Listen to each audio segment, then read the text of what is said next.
உங்க உடம்புக்குள்ள ஒரு ரகசிய ராணுவமே இருக்கு. அத பத்தி தான் நாம இப்ப பார்க்க போறோம்.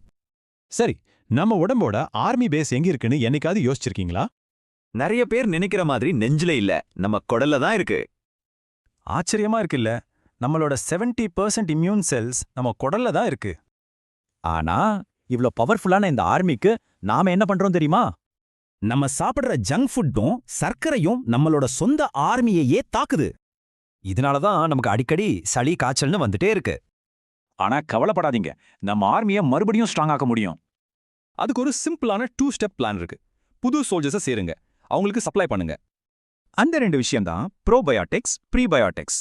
வாங்க அத என்னன்னு பார்க்கலாம். முதல்ல ப்ரோபயோட்டிக்ஸ். இவங்க தான் நம்ம குடல் ஆர்மிக்கு வர்ற புது சோல்ஜர்ஸ்.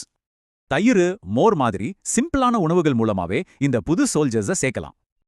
ஓகே, புது சோல்ஜர்ஸ் வந்தாச்சு. அடுத்து பழைய சோல்ஜர்ஸ்க்கு சாப்பாடு வேணும்ல, அதுதான் ப்ரீபயோட்டிக்ஸ். காய்கறிகளும் நார்சத்து அதிகமா இருக்க உணவுகளும் தான் நம்ம ஆர்மிக்கு பெஸ்ட் ஃபியூவல். சிம்பிளா சொல்லணும்னா, உங்க குடல் ஹெல்தியா இருந்தா அது ஒரு கோட்டை மாதிரி, எந்த வைரஸும் கிட்ட நெருங்காது. அப்ப சொல்லுங்க, இன்னைக்கு உங்க ஆர்மிக்கு என்ன சாப்பாடு கொடுத்தீங்க?